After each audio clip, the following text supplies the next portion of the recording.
ഭാരതീയ മത്സ്യബന്ധന തൊഴിലാളികൾക്ക് നേരെ ശ്രീലങ്കൻ നാവികസേന വെടിയുതിർത്തു. മത്സ്യത്തൊഴിലാളികളെ തടഞ്ഞുവെക്കാനുള്ള നീക്കത്തിനിടയിലായിരുന്നു ഈ വെടിവെപ്പ്.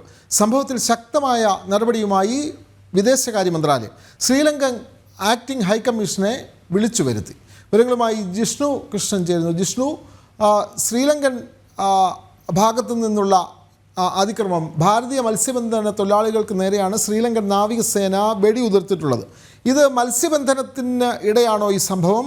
ഈ തൊഴിലാളികളെ തടഞ്ഞു വെക്കാനുള്ള നീക്കത്തിനിടയിൽ ഈ വെടിവെപ്പ് നടത്തുകയായിരുന്നു എന്നുള്ള വിവരം പുറത്തു വരുന്നുണ്ടല്ലോ. ആർക്കെങ്കിലും പരിക്കേൽക്കുകയോ അത്തരം കാര്യങ്ങൾ റിപ്പോർട്ട് ചെയ്യുന്നുണ്ടോ ജിഷ്ണു?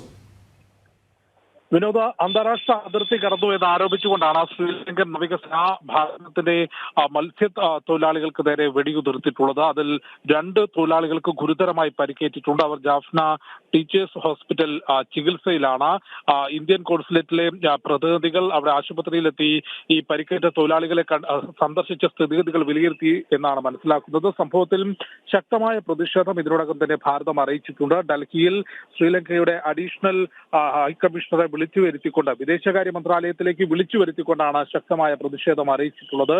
മത്സ്യത്തൊഴിലാളികളുമായി ബന്ധപ്പെട്ട വിഷയത്തിൽ മനുഷ്യത്വപരമായുള്ള നടപടികൾ സ്വീകരിക്കണം. അത്തരത്തിൽ മനുഷ്യത്വപരമായി വേണം ഇക്കാര്യത്തെ പരിഗണിക്കാൻ. ഒപ്പം ഇരു രാജ്യങ്ങളും തമ്മിലുള്ള ധാരണകളിൽ വീഴ്ചയുണ്ടാകരുത് എന്ന കാര്യം കൂടി വിദേശകാര്യ മന്ത്രാലയം അറിയിച്ചിട്ടുണ്ട്. അത്തരത്തിൽ അഡീഷണൽ ഹൈക്കമ്മീഷണറെ വിളിച്ചു വരുത്തിക്കൊണ്ടാണ് ഭാരതം ഈ വിഷയത്തിലുള്ള ശക്തമായ പ്രതിഷേധം അറിയിച്ചിട്ടുള്ളത്. അന്താരാഷ്ട്ര അതിർത്തി ലംഘിച്ചു എന്ന് ആരോപിച്ചുകൊണ്ടാണ് മത്സ്യത്തൊഴിലാളികളെ ശ്രീലങ്കൻ നാവികസേന തടഞ്ഞു വെക്കുകയും തുടർന്ന് വെടിയുതിർക്കുകയും ചെയ്തിട്ടുള്ളത്. 2 തൊഴിലാളികൾക്ക് പരിക്കേറ്റിട്ടുണ്ട്. ഈ മാസം 12-നും ഒപ്പം ഈ മാസം 25-നും നേരത്തെയും മത്സ്യബന്ധന തൊഴിലാളികളെ ശ്രീലങ്കൻ നാവികസേന തടഞ്ഞു വെച്ചിട്ടുണ്ട്.